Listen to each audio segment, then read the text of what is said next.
Muy buenos días. Les habla la abogada María Belén Albuja, abogada inmigrante, en este viernes al terminar la semana, esperando que hoy finalmente no tengamos ninguna falla técnica y deseándoles lo mejor.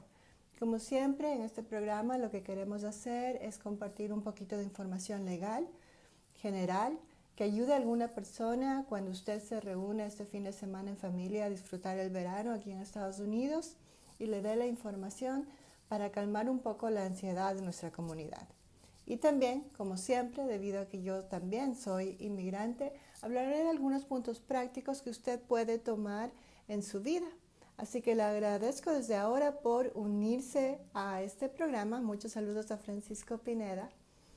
Y realmente le pido de la mejor manera que me ayude a compartir este video, porque lo que queremos es que más gente se tranquilice, se informe y tome las decisiones pertinentes en su vida. Muchos saludos a Guadalupe, a Blanqui Mejía.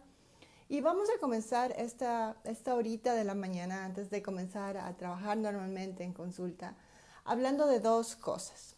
Una, vamos a hacer referencia a lo que lamentablemente ocurrió en El Paso, Texas, que realmente fue una masacre más aparte de lo que ocurrió en Ohio y cómo eso tiene que ver con asuntos migratorios.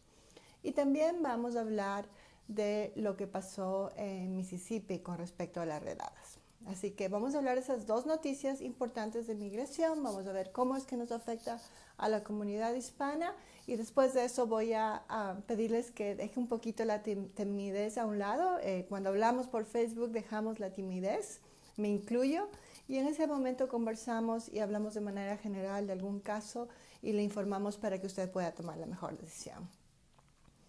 Me gustan esos saludos, Guadalupe, muy buena energía positiva. Mago, gracias, no sé, buenos días, buen fin de semana. Sí, Mago, ya nos estamos preparando para este viernes.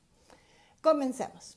Entonces, con respecto a las noticias, hablemos primero de algo muy lamentable que creo que todos lo comentamos el fin de semana y sigue en nuestros corazones.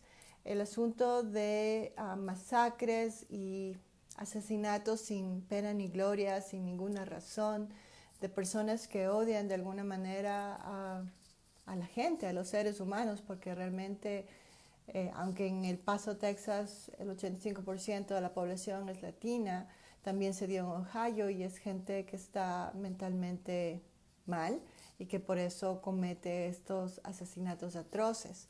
¿Cómo es que cómo es que podemos hablar de esto calmando un poquito de tristeza? ¿Cómo es que podemos explicarles a los niños y sobre todo cómo es que esto tiene que ver con inmigración? Muchos saludos a Flores Dolores. Es una pregunta muy dura porque sé que muchos de mis amigos que tienen niños no solamente les tienen que explicar a los niños qué es lo que pasa con ICE, sino que encima más tiene que explicarles a los niños cómo es que un ser humano es capaz de hacer tanta barbaridad. En medio de esas explicaciones y de esa tristeza que está causando en muchos hogares, y especialmente los niños, creo que los adultos, sea como sea, podemos enfrentar las cosas. Lo que no más me disgusta de los últimos es algo desde el punto de vista migratorio. Si es que una persona en El Paso, Texas, que estuvo en esa masacre tan horrorosa, o en Ohio, resulta que era un inmigrante que no tenía documentos o fue víctima de estos casos y tiene algún familiar inmediato, puede ser esposo o esposa o hijos que no tienen documentos, en ese momento surge la posibilidad de una visa, de las más fuertes, que se llama visa U. Entonces, fíjese bien, esto es cuando una víctima de un crimen, no importa si tiene o no documentos, ¿ok? Porque a pesar de que si tiene documentos, tal vez el beneficio puede ser para alguien de la familia inmediata. Entonces, existe un crimen que definitivamente es un crimen, todo lo que ocurrió en El Paso, Texas y en Ohio. Existe un crimen, un familiar de nosotros que tenga documentos o sin documentos fue una víctima en ese crimen, que Dios nunca lo quiera. Y después de eso, después del crimen, ¿no es cierto?, ya comenzaron las investigaciones, preguntas, generalmente comienza la policía haciendo reportes, los detectives, investigadores, todo eso, la familia o las personas se mantienen ayudando a la policía y a la fiscalía. Todos esos contactos significan una ayuda activa. La tercera parte de esta clase de visa, que potencialmente lo tendrían personas que lamentablemente fueron víctimas de estos atroces hechos durante el fin de semana, es que hubieron o hay consecuencias físicas. Nuestros amigos que lamentablemente fueron heridos, incluso asesinados por esta gente absurda, tienen las consecuencias de un crimen de manera física evidente. Pero créanme que va a haber mucha gente que estuvo presente, que gracias a Dios se salvó del asunto, que de todas maneras son víctimas de un intento de asesinato, ¿no es cierto? Y seguramente no van a poder dormir, no van a poder concentrarse, van a estar asustados cada vez que escuchen algo fuerte. Entonces ahí también tenemos la consecuencia de un crimen. Eso es un ejemplo triste que nunca me hubiera gustado hablarlo, pero es la realidad en Estados Unidos actualmente con estas masacres, que ojalá nunca lleguen en el hogar que nosotros tenemos en cualquier parte de Estados Unidos que usted se encuentre. Pero la realidad es que cuando hablamos de víctimas de crimen y hablamos de inmigración, se unen estos dos eventos que no se los deseo a nadie, y desde el punto de vista migratorio tenemos potencialmente un caso. Eso es lo que está pasando con las personas en El Paso, Texas. Es una comunidad muy diversa, muchos latinos. Y si usted conoce a alguien en esta comunidad que ha sido afectada directamente por el evento criminal que sucedió el día viernes o en Ohio, por favor, pase la voz.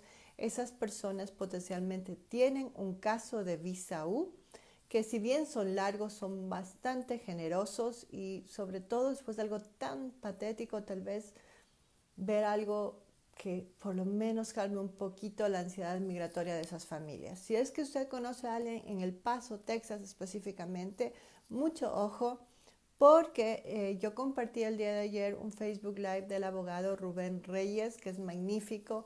Él está en El Paso, Texas, y él hizo un anuncio público que si es que una persona ha sido víctima de esta atrocidad que pasaba en El Paso, Texas, él se va a encargar de los casos de visa U de manera pro bono. ¿Y qué es pro bono? Cuando los abogados no cobramos honorarios para realizar el caso. Así que realmente es una oferta muy, muy generosa de un abogado joven, de un abogado latino, de un abogado comprometido con la comunidad que está en base en Texas. Así que si usted conoce a alguien, por favor pase la voz, comparte el video lo compartimos el día de ayer.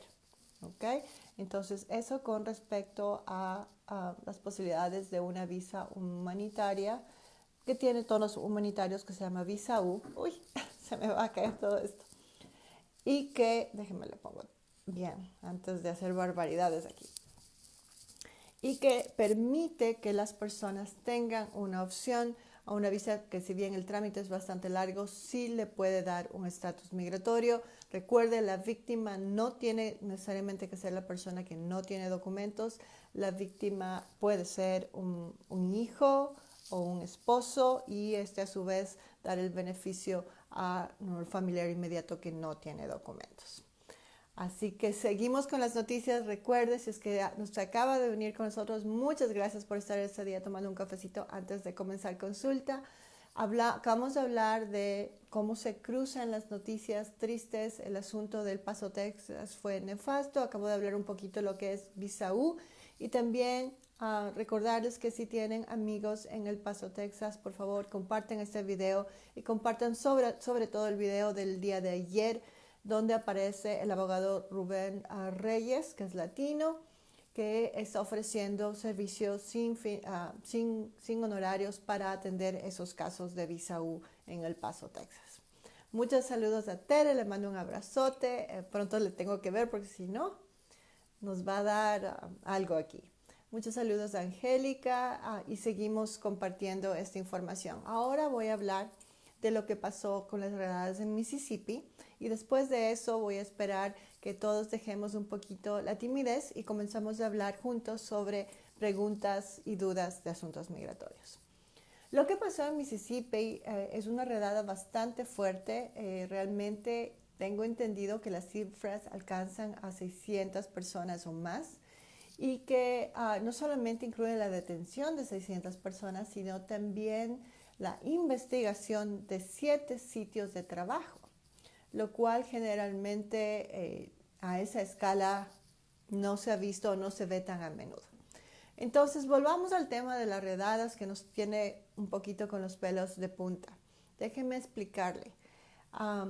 Cuando hablamos de redadas, generalmente, en la mayoría de los casos, hablamos de que ICE va a buscar a una persona, tal vez una persona que no se presentó a corte, tal vez una persona que tiene problemas criminales, y por eso hemos insistido en este programa y en todas las partes y por muchos años, no el día de hoy, que si es que una persona de ICE le golpea la puerta, usted tiene todo el derecho de no abrirla porque en su casa son sus reglas.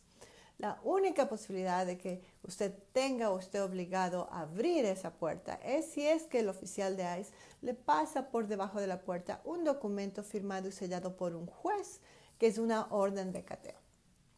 ¿Ok? Cuénteme si es que le está interesando esta información y si está claro, porque es un poquito complicada y es viernes y no quiero tampoco aburrirles con lenguaje muy pesado. Así que póngame la manito al corazón para asegurarme que estamos conversando tranquilos y que todo esto tiene sentido. Entonces, volvemos. Usted en su casa, si alguna vez ICE llega a su casa buscándole a Pepito, que tiene alguna, muchas gracias por los corazoncitos, ya me animaron el día.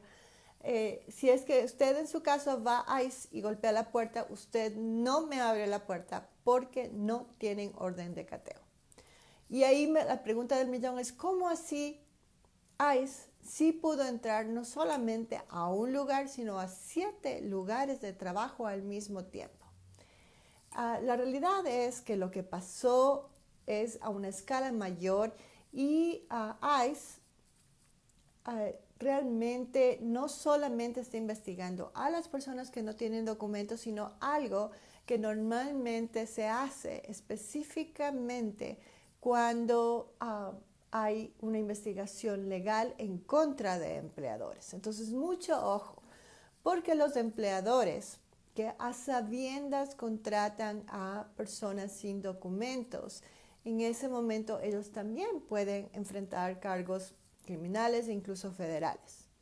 ¿Qué es lo que pasa? Y entonces los empleadores a veces me dicen, no, pero Belén, yo no puedo ser un experto en documentación. No, la ley no les pide ser expertos en documentaciones, no le pide saber con certeza si es que el documento que le están presentando es legítimo o no. Pero creo que todos los miembros de la comunidad sabemos que hay ciertas personas que incluso abusan a los inmigrantes y que tienen todo un plan generado y saben que sus empleados están trabajando sin documentos, saben incluso qué documentos son falsos. Es algo que realmente ha sido notificado. Cuando el empleador tiene ese conocimiento y confirma que en realidad está ocurriendo eso, realmente no solamente que el empleado que no tiene documentos está en peligro, sino también el sitio de trabajo. Y es lo que ocurrió aquí. Y la razón por la que vimos en las noticias que literalmente los 7 sitios de trabajo estaban detenidos, ¿no es cierto? Se detuvo todo el trabajo, ingresó ICE, se hizo todo un proceso de detención de las personas, se tuvo que primero separar a las personas que tenían y no documentos, y las personas que no tenían documentos fueron enviados a centros de procesamiento de ICE. Todo esto es posible porque ICE hizo todo un trámite de investigación y presentó suficiente evidencia frente a un juez para tener orden de cateo. Entonces ustedes se imaginarán que para algo tan grande, de gran escala, realmente no sucedió en un día. Segundo, un juez les dio este permiso porque todo se hizo al mismo tiempo para que no se pase la voz, debido a que realmente habían pruebas sobre este conocimiento del empleador. Aquí va a haber 2 casos totalmente distintos. Uno, los empleadores van a enfrentar serios problemas legales y nos vamos a concentrar en los casos de las personas que fueron detenidas. Las personas que fueron detenidas, uno, si es que alguien está en una situación como esta, prohibido correr, prohibido tratar de escapar, porque en ese momento no solamente pone en riesgo a su vida, sino a la vida de los demás. Segundo, ustedes han visto en noticias durante esta semana que poco a poco algunas mamás, algunas personas, me parece que el día de ayer ya llegaron unos buses con alrededor de 300 personas que fueron liberadas y algunos de ellos tienen como grilletes. Entonces déjenme explicarle. Primero, del grupo de las personas que fueron detenidas, si es que hay una redada, ICE va a hacer un procesamiento. No hay cómo hacerlo de manera acelerada, no tenemos control. Entonces me dicen, abogado, si le contrata a usted y pasa eso, va a poder sacarme lo más pronto posible. Ya quisiera yo tener esa magia. Los abogados lamentablemente no tenemos esa magia, tenemos que seguir procedimientos y el procedimiento común en esos casos es que ICE se tiene que encargar de hacer una serie de documentos para identificar a la persona. Muy importante, tiene que decir su nombre real. Le van a tomar huellas digitales y entonces va a decidir qué pasa con cada persona. Entonces vamos a separar distintas posibilidades. Muchos saludos a Juan Carlos, muchos saludos a Cristina por seguir con nosotros y a todos los demás. Estamos hablando de las redadas y por qué las redadas de Mississippi tuvieron un tono mucho a mayor escala y por qué es que ICE tuvo ese derecho de entrar y de armar todo esta estructura legal en donde fueron detenidos más de 600 personas. Entonces, como les iba diciendo, realmente seguramente se puso todo un proceso que implica varios documentos legales y tiempo para que el juez les dé la autorización a ICE de presentarse, suspender todas las actividades que estaban existiendo en estos 7 negocios y literalmente detener a las personas. Entre estos grupos de personas van a existir personas que, como ustedes saben, si es que usted nunca ha tenido ningún contacto, absolutamente ningún contacto con el Corte de Migración o el sistema migratorio de corte, en ese momento y no tienen ningún problema legal, las personas van a ser susceptibles de 2 posibilidades. Bueno, 3. Si es que no ha tenido nunca ningún contacto a corte y no tiene antecedentes criminales, va a haber 3 posibilidades. Una, que se genere una fianza para que usted pueda salir del centro de detención donde esté. Segundo, es posible que, dependiendo de los recursos que tenga ICE en el lugar donde se encuentre, le den el grillete para que pueda salir con normalidad sin pagar fianza. Y tercero, pasa en pocas ocasiones últimamente, pero todavía ocurre, es que le dejan salir bajo palabra. Esas 3 posibilidades le permiten a estas personas que pasaron el susto de su vida poco a poco enfrentar un proceso frente a Corte de Migración y sobre todo no estar detenidos. En la práctica, esos grupos que han estado saliendo después de la detención. Me parece que ayer fueron varias madres de familia que regresaron en buses. Muchas de esas personas que les dejaron libres fueron seguramente ya revisados sus historiales y ellos lo que van a tener que hacer es esperar que llegue la fecha de su corte de migración. Y la fecha de la corte de migración va a ser seguramente unos pocos meses después. Y cuando hablamos de la fecha de corte de migración, hablamos de la primera corte y un proceso que se va a demorar más o menos 1 año y medio o 2, dependiendo del caso, donde las personas van a poder entablar su juicio y su defensa. Entonces, si bien no es nada agradable, van a tener un proceso legal, un debido proceso, van a poder contratar abogados y van a poder tratar de evitar deportaciones, ¿no es cierto?, que los separen de su familia. Antes de seguir adelante, les recuerdo por favor que me ayuden a compartir este video para que otra gente se entere y sepa un poquito más qué es lo que pasó en Mississippi y que estemos preparados, que nunca ocurre en sus hogares, pero que sepamos qué derechos tenemos. Entonces, vamos a seguir viendo gente que sale de la detención de ICE porque no han tenido nunca ningún problema legal y nunca han tenido ningún roce con el sistema legal migratorio en Corte de Migración. abogada, ¿qué va a pasar? Ahora van a tener una defensa. ¿Qué cosas prácticas nos pueden decir? Me preguntaban el sábado, cuando tuvimos una presentación en la iglesia de Queen of Peace. La realidad es que en ese momento es muy, muy importante tener un fondo de emergencia, porque las fianzas pueden ser entre $3,000 a $5,000. Si es que la persona dejan salir bajo palabra, mucho mejor, no tiene que pagar dinero. Si es que dejan salir con el grillete, es muy, muy incómodo, pero por lo menos en ese momento del susto no tiene que estar buscando el dinero para la fianza. Si es que le piden una fianza, tiene que estar preparado. Estamos hablando de $3,500 a $5,000. Mientras más pronto se paga esa fianza, la persona sale más rápido del centro de detención. El segundo grupo de personas que seguramente va a estar todavía detenido en este grupo grande que fueron víctimas de redadas en Mississippi, va a ser un grupo que ya ha tenido un roce con el sistema legal criminal. Entonces, tal vez alguien que tuvo un DUI hace 15 años, hace 20 años o hace 2 años. Un DUI es cuando estoy manejando alcoholizado. Alguien que tal vez tuvo un problema realmente incluso pequeño, estaba con el carrito del bebé y resulta que en el carrito del bebé apareció algo del Walmart que estaba de compras y lamentablemente le pusieron cargos de shoplifting o robo pequeño. Esas cosas que son tan pequeñas o grandes, porque también hay casos grandes, lamentablemente lo que pueden hacer es provocar que en la revisión de antecedentes esa persona pueda tener unas fianzas mucho más altas, ¿no es cierto? Si estamos hablando de una persona que tuvo un DUI hace 20 años, seguramente tendrá una fianza más baja que alguien que la tuvo hace un año. Entonces, mucho, mucho cuidado porque eso va a entorpecer su caso y le pueden subir fianzas de $7,000 a $10,000 o, dependiendo del caso, si usted se declaró culpable de un crimen que puede ser interpretado como peligroso para la comunidad, en ese momento no tiene fianza.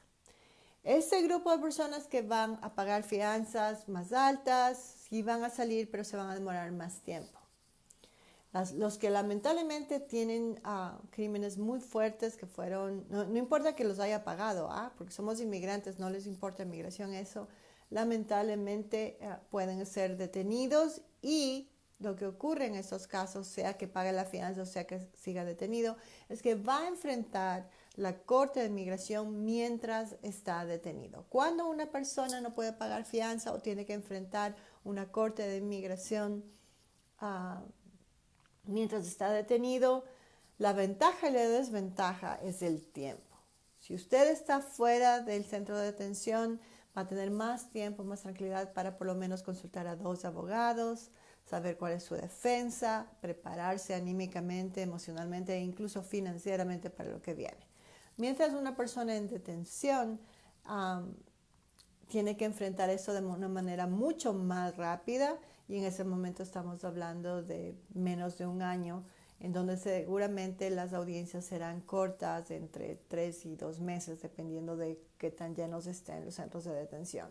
Mientras una persona fuera del centro de detención puede a veces llegar a enfrentar un caso que se desarrolla en 2, 3, 4 y hasta 5 años. Entonces el tiempo es el mejor amigo del inmigrante y por eso es que es muy importante no tener problemas criminales para evitar este tipo de situaciones. Ok, entonces hablamos de Mississippi, ya sabemos que vamos a seguir viendo las noticias de esas personas que están saliendo del centro de detención después de que son procesadas y que es porque no han tenido nunca contacto con inmigración, van a tener su proceso de corte. Vamos a tener el otro grupo que por razones de asuntos criminales, que no importa que hayan sido hace siglos de igual lamentablemente van a subir sus fianzas. Y hablamos del otro grupo que son personas que lamentablemente se han equivocado de tal manera que legalmente tienen crímenes fuertes que pueden ser interpretados como muy peligrosos para la comunidad y que van a ser detenidos y procesados durante su tiempo de detención. De este grupo, que van a ser la más gran mayoría, va a haber un grupo más pequeño. Gracias por las manitas y los corazoncitos. Con eso me doy cuenta que está teniendo sentido todo lo que dijo. De este grupo de 600 y pico y más gentes, Seguramente, no tengo las estadísticas, pero seguramente hay un 10 o un 20% de personas que lamentablemente no van a tener derecho a ver un juez.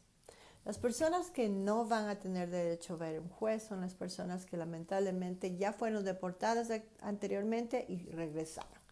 Y para eso les van a tomar las huellas y van a saber, ¿no es cierto?, que antes hubo un proceso. Las personas que no van a tener un derecho a un juez son las personas lamentablemente que ya enfrentaron corte de inmigración, les dieron salida voluntaria y no salieron. Inmediatamente con las huellas van a saber. Las personas que lamentablemente tampoco van a ver a un juez son personas que en repetidas ocasiones han tenido este tipo de eventos en la frontera o tal vez aquí dentro de los Estados Unidos, que pese a todo siguen intentando regresar después de que ya tuvieron su oportunidad en corte. Estas personas van a ser sujetos a una remoción, a una deportación al país y generalmente, lamentablemente, van a ser primero castigados en cárceles generales federales por algunos meses. Entonces es muy, muy serio porque ellos no van a tener la posibilidad de presentar ningún caso frente a un juez, van a tener un castigo más fuerte y lo que se va a encargar y lo que se está encargando esta administración es que les quede bien claro que no pueden regresar. Eso es la situación, es lo que pasa en esas redadas, y en esas redadas el asunto es que hubo toda una investigación completa, son 7 lugares, recuerde, el empleador puede tener graves consecuencias si es que realmente no solamente que ha sido notificado, sino que sabe de primera mano que su empleado no tiene documentos. El empleador no tiene que ser expertos entre decidir si un documento es falso o no, pero el empleador sí tiene que saber hacer lo mejor posible y actuar de buena fe. El momento en que el empleador, sin importar si tiene buenas o malas intenciones, sabe que su empleado no tiene documentos, lamentablemente no solamente que corre riesgos el empleado, sino el empleador y por ende el sitio de trabajo. Y con estas dos noticias creo que voy a decirles nuevamente que dejemos a un ratito a un lado la timidez. Espero que me pregunten cualquier asunto migratorio. Mi objetivo es estar estos 30 minutos más aquí con ustedes, es contestarles cualquier duda y pregunta de manera general. No es lo mismo que tener una consulta privada, pero sí espero darle una información general que le pueda ayudar. Si es que usted acaba de unirse con nosotros, comencé hablando de las noticias más frecuentes, las noticias de la última semana, que nos dijeron que realmente fueron muy tristes. Hablamos del Paso, Texas, de la masacre, cómo eso tiene que ver con migración. Hablamos del abogado Rubén Reyes en El Paso, Texas, que está ayudando a las víctimas de estos crímenes, que son migrantes. Y después hablamos sobre las redadas de Mississippi y cómo que estas redadas tienen una connotación y una estructura legal mucho más fuerte. Ok, perfecto. Eduardo nos acaba de contactar y le pido que se siga animando, preguntándome cualquier duda que tenga de inmigración para contestarle de manera general y ojalá darle un poquito de luz y calma este fin de semana. Eduardo nos dice, mi papá vino hace 25 años sin documentos. ¿Puede mi hermano mandar una petición debido a que mi hermano tiene 21 años y es ciudadano? La respuesta tiene dos partes. Ok, entonces cuando tenemos hijos que son ciudadanos americanos y están a punto de cumplir 21 años o ya son mayores de 21 años, el ciudadano americano sí puede mandar peticiones a favor de los padres. Ok, es lo primero. Mayor de 21 años, no antes, no un día antes ni 2 meses antes, 21 años y más. Y ciudadano americano, ciudadano de los Estados Unidos, ¿ok?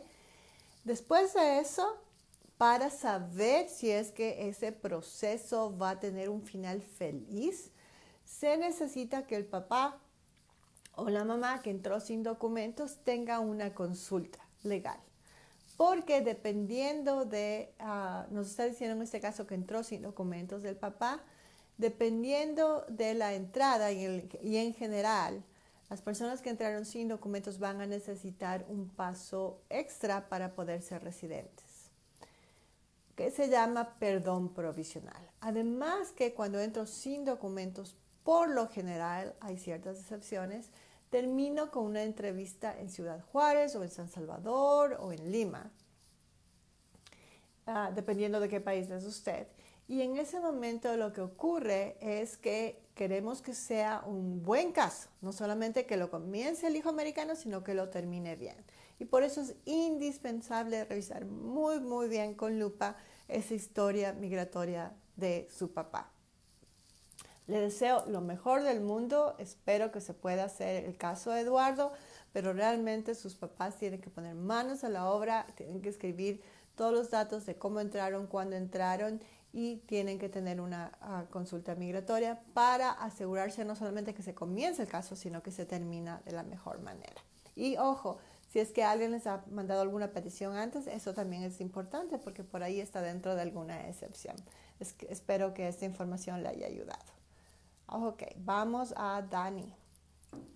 Dani, buenos días, abogado. Dani me escribió un montón, déjeme ver si es que quiero leerle todo. Ok, Dani, buenos días, abogada. Mi esposo tiene una visa de turista. Si entramos en el proceso de petición para él, a mi esposa, dice, tiene una visa de turista. Si entramos en el proceso de petición para ella, ¿podría ella seguir viajando con su visa de turista normalmente? No. La respuesta es no. Entonces déjeme decirle, Dani, algunas cosas han cambiado en inmigración. Algunas cosas siempre estuvieron ahí, pero no es que la ley ha cambiado, sino que la manera de interpretar y la aplicación de la ley hoy por hoy es mucho más estricto. Entonces, si alguien está casado con un ciudadano americano y entró legalmente a este país, técnicamente hace muchos años siempre se hacía inmediatamente el trámite de residencia interno en los Estados Unidos. Hoy por hoy tenemos que tener más cuidado porque cuando uno entra con visa de turista, uno tiene la intención de eso, de ser turista. Y esa intención que está en su cabecita, eso va a ser analizado por un oficial cuando le den la residencia a su esposa. Entonces, no le quiero asustar de ninguna manera, solo quiero decirle que de manera general no es tan sencillo como antes y hay que tener mucho más cuidado al momento de mandar documentos. Ahora, ¿cuándo se hace un caso? ¿Cuándo se define que no hay riesgos y que puedo hacer un caso?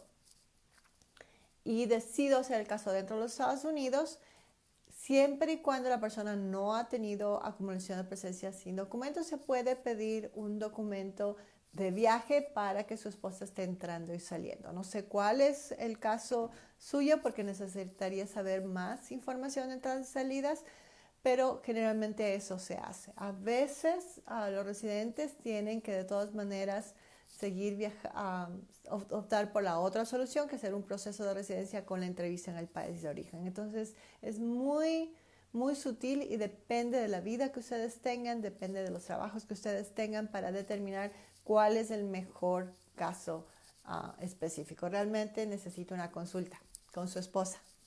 ¿Ok? Y anóteme, por favor, todas las fechas en que su esposa ha estado entrando y saliendo, porque eso es muy, muy importante.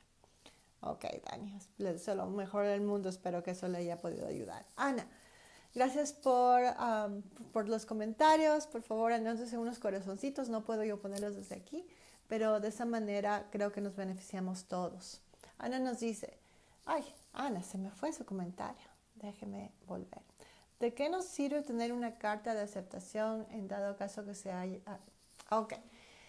Lo que Ana nos cuenta es que ella tiene o una persona tiene una petición enviada por alguien de nuestros familiares, ¿no es cierto? Un papá, una mamá. Tenemos muchos amigos que antes del 2001 o todavía ahora se están mandando peticiones de familiares y el problema es que las peticiones inician casos, pero dependiendo de qué familiares son, a veces tenemos que esperar un año y a veces, con mis amigos de México, hasta 20, 25 años.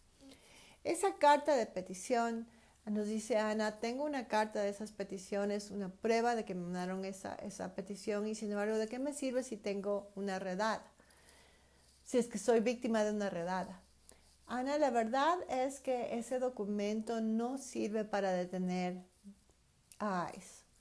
No sirve para impedir que nos detengan si no tenemos documentos. Pero, ojo, no todo es negro. esa carta va a ser una muy buena pieza de información cuando, si una persona es detenida, tenga una consulta con un abogado. Porque dependiendo de la carta y de qué tan cercana es la petición, se puede plantear distintas estrategias frente al juez. Lo importante aquí es que esa carta sí vale, aunque se demore 20, 25 años, sí vale, sí es algo positivo que su familiar hizo. No se me descorazone. La verdad es que lamentablemente no detiene a ICE ni evita que seamos detenidos, pero usted sabe que si no ha tenido ningún problema con el sistema migratorio, va a ser una detención temporal, nada agradable, pero temporal, y que va a poder salir bajo palabra o bajo fianza para enfrentar este monstruo que es un proceso. Y ahí esa carta puede ser una muy buena posibilidad para pelear su caso. Entonces ahí hay que ver, el día lunes voy a estar hablando sobre el boletín de visas, que es un boletín que se publica todos los meses, en donde podemos seguir la pista a estas peticiones para saber cuándo nos llegó el turno de la residencia. Muchos saludos, Ana. No se me descorazone. Lo que hicieron, sea sus hermanos o sus papás por usted, realmente es bueno. Yo sí creo en las peticiones. Es muy lento, pero es muy bueno. ¿Ok? Así que le mando muchos saludos, Ana. Gracias por la pregunta. Esa es una excelente pregunta. Vamos con Hugo. Y alguien que me pueda ayudar con la hora. Me voy a pasar. Yo siempre necesito ponerme el reloj y nunca me lo pongo. Ok. Entonces, confiando en que ustedes me digan la hora, porque tengo consulta a las 9 y pues no quiero llegar tarde, pero quiero aprovechar para hablar con ustedes. Vamos con Hugo. Seguimos con las preguntas y vamos a contestar desde el punto legal y también desde el punto práctico, pero recordándoles que es información general. Así que no se me descuide, vaya a una consulta. Si todavía no está decidido tener una consulta pagada y privada en un estudio jurídico y está aquí en Denver, recuerde que existe el Centro San Juan Diego, existe Mi Casa Resource y también las bibliotecas de Denver, donde siempre hay abogados de inmigración voluntarios donde usted puede discutir su caso. Vamos con Hugo. Dice, una pregunta, estoy casado desde hace 3 años y tengo DACA. Mi esposa me puede pedir, ella tiene 20 años. Ok, Hugo, buena noticia. Cuando hablamos de los 21 años, hablamos y que necesitamos esperar que los jovencitos cumplan 21 años para pedir a sus papás. Hablamos de eso únicamente cuando hablamos de papás. Tiene que esperar el jovencito cumplir 21 años para pedirle a los papás. Cuando se trata de esposas y su esposa es jovencita, tiene 20 años, realmente ahí ya no tiene que ver esa edad. ¿Sí? Entonces su esposa no se preocupe, no tiene que esperar que su esposa cumpla 21 años. Su categoría es otra, totalmente distinta. La categoría suya es de un familiar inmediato de esposa ciudadana. Y la esposa ciudadana pues no va a ser nunca una niña, pero es una jovencita de 20 años y usted puede tranquilamente iniciar su caso. Si es que es DACA, muy importante, se tiene que hacer esa revisión de esos documentos DACA para saber con satisfacción y estar tranquilos para asegurarse que se puede hacer el caso, que no va a tener ningún problema. Le felicito, Hugo, me imagino que está pensando en lo correcto de seguir adelante porque aunque queremos ser positivos con DACA, si usted está casado con una ciudadana americana, por favor, olvídese de esta incertidumbre de DACA y rapidito ponga la inversión de su tiempo, de su esfuerzo, de su dinero en poder ser residente legal, que es mucho más tranquilo que vivir a la zozobra de lo que pasa con DACA, que por cierto, usted sabe que vamos a tener un caso bastante fuerte de DACA en noviembre con la Corte Suprema. Y obviamente quiero ser positiva, pero usted tiene la solución, al parecer, en su casa. No espere más tiempo. ¿Ok? ¿Alguien que me ayude con la hora, por favor? Ay. A ver. Tengo que aprender cómo hacer esto para poderles atender de mejor manera. Jessica.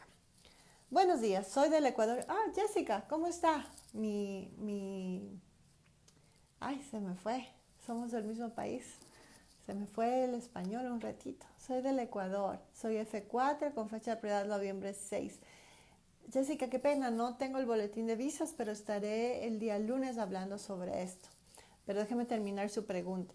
Una vez reunidos los requisitos del affidavit de S-260 y enviados al N, ¿cuánto tiempo tengo que esperar para tener algunas respuestas? ¿Qué es lo que sí? Gracias por su ayuda. Ok, Jessica. Entonces, Jessica nos está hablando que ella es una beneficiaria de una petición que le mandó el hermano o la hermana que es ciudadana americana y que ella es de Ecuador. ¿Por qué es importante eso? Porque dependiendo de qué país es usted, las peticiones llegan más rápido. Y igual los tiempos son desastrosos, pero para nuestros amigos de México, de la India, de China y Filipinas, los tiempos de espera son desastrosos, 20, 25 años.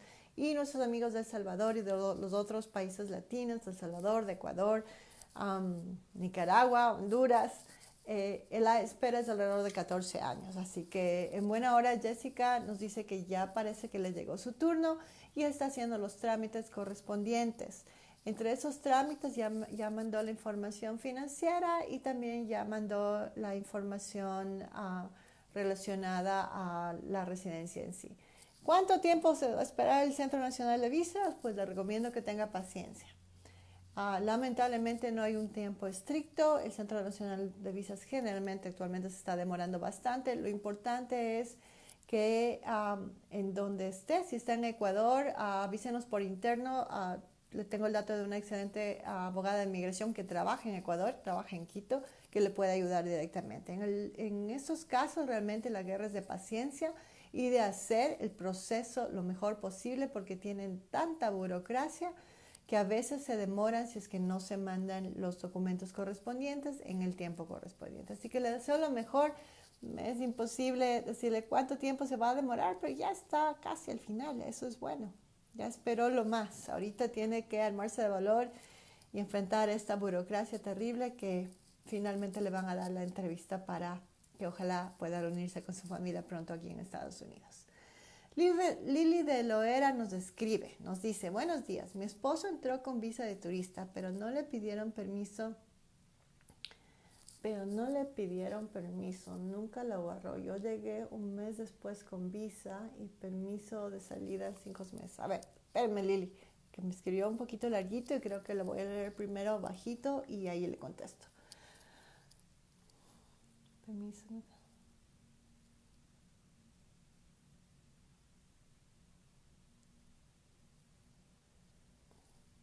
Ok, excelente. Entonces Lili nos cuenta un poquito la historia, nos dice que ella y el esposo llegaron a Estados Unidos, parece que llegaron en fechas distintas y también nos cuenta que tiene una hija ciudadana de los Estados Unidos que tiene 18 años. Y pues comparte un poquito de que entró una u otra persona sin documentos, con documentos en un tiempo. Mire Lili. Antes de preocuparse hay que ocuparse. Usted ya hizo la primera parte. Usted me escribió de manera general cuando entró y salió. Usted necesita poner esos datos en un papelito y acercarse a una consulta. Puede comenzar con una consulta comunitaria, ¿no es cierto? Pero es muy, muy importante hacerlo eso mucho antes de que su niña cumpla 21 años. Así que creo que es un momento factible. ¿Por qué?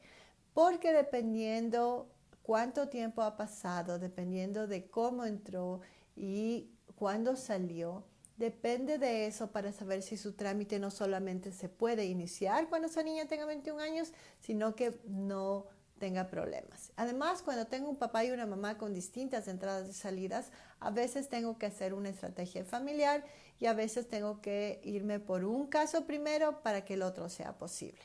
Realmente es fabuloso que su hijita tenga 18 años, pero más fabuloso y más tranquilidad mental va a tener si se acerca a una consulta, sea en un foro comunitario o una consulta privada, porque de esa manera se va a saber qué ley aplica y cuál sería la mejor manera para lograr su residencia, sea que tenga una entrevista aquí dentro de los Estados Unidos o fuera de los Estados Unidos. Espero que esta información le ayude y no se me dé por vencida. No le he dicho que no es posible, lo que le he dicho es que tenemos que tomar precaución y hacer las cosas bien. Si alguien me ayuda con la hora, les agradecería un montón, porque no quiero estar atrasada en mi consulta de hoy a las 9. Ok, vamos con Lili de Lores. Entramos hace 19 años. Gracias Lili. me completó con un poquito la información. Lo mismo, Lili, hay que tener una consulta, es importante que esté su esposo, es importante que esté usted para que realmente se pueda hacer buen análisis de su caso. Lo importante es que su hija tiene 18 años y que tiene una posibilidad bastante grande, pero hay que tomarlo con seriedad y realmente es necesaria una consulta. Ana Lilia Lugo, muchos saludos, está viéndonos. Belén González, ¿cómo está Belén? Le mando muchos saludos. Sí me llegó el correo de su esposito, que tenga un muy buen fin de semana y un poquito de más tranquilidad porque sé que han sido 2 semanas un poco fuertes con tanta atención. Leticia Pinedo nos dice, tengo un joven de 15 años con autismo, me lo traje los dos de México, ¿puedo obtener algún permiso? Leticia, muchos padres de familia me preguntan si es que debido a que los niños tienen algún problema, como el que usted me menciona del autismo, o tal vez incluso otro problema médico, a veces me preguntan si es que puedo conseguir algún tipo de beneficio migratorio. Y no solamente los padres, la realidad es que muchos doctores del Children's Hospital a veces nos llaman y nos dicen, no tiene sentido, mi paciente necesita que sus padres estén aquí. Y sí, es verdad, no tiene sentido. Lamentablemente, por el solo hecho de una enfermedad o de una categorización de la persona como el autismo, lamentablemente no es posible tener un beneficio migratorio. Entonces, mucho cuidado, Leticia, porque eso no genera de manera inmediata ningún tipo de ayuda migratoria. Sin embargo, en estos tiempos del amor, en los tiempos de cólera, como es la novela de Gabriel García Márquez, hay que tener mucho cuidado. Y la realidad es que su niño tiene 15 años, tiene autismo y y usted tampoco todavía tiene documentos. Yo sí le sugeriría que tenga una carta explicando muy bien, con detalle, el diagnóstico de su niño y sobre todo que la tenga con usted y la tenga en copia en su casa, porque por cualquier situación de emergencia va a ser importante y en una situación de emergencia no vamos a poder ese ratito contactarle al médico. Si bien una carta médica inmediatamente no detiene ni para a los oficiales de ICE, si es que ese es el caso, por lo menos adelanta pasos que en unas situaciones de emergencia realmente son difíciles de conseguir estos documentos. Entonces, obviamente, le deseo lo mejor, le deseo que haya una mejor opción para su caso. Ojalá que en una consulta se pueda ver si tiene una opción más sólida para la residencia, que le dé la residencia a usted y eventualmente a su hijo. Pero mientras eso no ocurre de manera general, sí quiero que evitar que sea víctima de fraude y no, lamentablemente no tenemos la posibilidad de conseguir un permiso de trabajo o algún beneficio interno. Ya quisiera yo. Suena sentido común, pero no es posible. Ana Lilia, muchas gracias. Un abrazo. Gracias por sus lindos mensajes. Francisco Pineda también. Francisco, gracias. Son las 8:49. Si no es por usted, llego tarde. 8:49 y me despido en 3 minutitos. Gracias, Francisco, por avisarme. Arturo Hernández, voy a mi corte de un DUI. ¿Qué me recomienda hacer si me rehúso a soplar? Porque me llevaron a la comisaría, no tenía aliento alcohólico y pedí que le soplaran. Ok, Arturo está camino a su corte, parece que él se negó a soplar.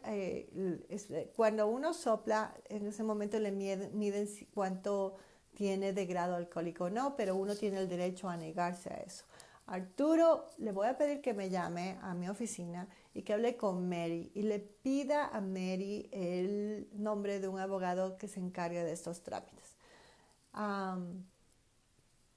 Lamentablemente en asuntos de inmigración lo que quiera, pero en asuntos de DUI y de estos posibles cargos criminales no soy la persona indicada para darle consejo. Entonces mi mejor consejo como abogada de inmigración es que por favor contrate a un abogado criminal, porque la inversión va a valer la pena, especialmente si no tiene documentos, porque no quiero que eso afecte sus asuntos migratorios. Por favor, invierta en un abogado criminal o por lo menos pida la ayuda de un defensor público. Y le deseo lo mejor, Arturo.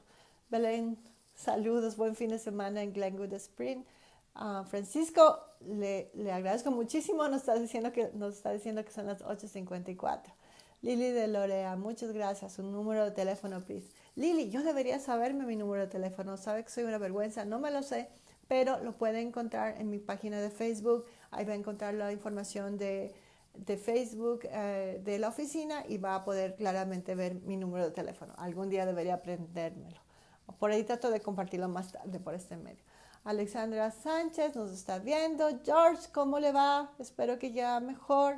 Estamos este fin de semana, disfrute, tranquilícese un poquito y disfrute con su esposa, que es lo más importante. Marisol Montayo, saludos, buenos días. 8:58. Francisco, le agradezco un montón por su ayuda. Arturo, saludos. Soraya, saludos. Y con eso me despido el día de hoy. Muchas gracias a Francisco por avisarme. Les recuerdo que el día lunes vamos a estar hablando sobre el boletín de visas, pero va a ser algo muy cortito, va a ser solamente unos 7 minutos para que me ayuden a compartir el video y que todas las personas que tienen esas peticiones por años por lo menos sepan en dónde están.